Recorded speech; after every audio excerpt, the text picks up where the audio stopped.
Praise Lord. മഹാരാഷ്ട്രയിൽ ഒരിക്കൽ കൂടി എത്തിച്ചേരാൻ കർത്താവ് കൃപ നൽകി. മഹാരാഷ്ട്രയിൽ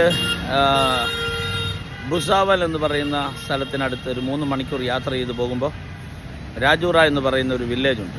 നന്ദുറ എന്ന് പറയുന്ന റെയിൽവേ സ്റ്റേഷന് അരമണിക്കൂർ അടുത്താണ് രാജൂറ. ആ ഗ്രാമത്തിൽ അസാധാരണമായ റിവൈവൽ നടന്നുകൊണ്ടിരിക്കുന്ന സമയമാണ്. ആ റിവൈവലിൽ ഒരു പങ്കാകുവാൻ കർത്താവ് കൃപ നൽകിയതിനായി സ്തോത്രം. ആയിരക്കണക്കിന് ജനത്തെ പരിശുദ്ധാത്മാവ് തൊട്ടുകൊണ്ടിരിക്കുന്ന സമയമാണ്. ഇത് പരിശുദ്ധാത്മാവിൻ്റെ സമയമാണ്. ആർക്കും തടുക്കാൻ ഒക്കത്തില്ല. ഞാൻ പ്രവർത്തിക്കും, ആരെൻ്റെ പ്രവൃത്തിയെ തടുക്കും? കർത്താവിൻ്റെ വചനമാകയാൽ ഈ മറാഠി ഭാഷക്കാരുടെ നടുവിൽ നിന്നുകൊണ്ട് ഞാൻ നിങ്ങളെ ബ്ലെസ് ചെയ്യുന്നു. ഈ ഉണർവിൽ നമുക്കൊരു പങ്കാകാൻ ദൈവം കൃപ നൽകിയതിനായി സ്തോത്രം. ഹല്ലേലൂയ. പ്രാർത്ഥനയിൽ ശക്തമായി മൂവ് ചെയ്യാം. പരിശുദ്ധാത്മാവ് നമ്മെ സഹായിക്കട്ടെ. ആമേൻ. मिनिमम विषय वो सबसे न्यूनतम दर्शन है, इंडियन रिवाइवल है। वो भारत की बेदारी है हमारी दर्शन।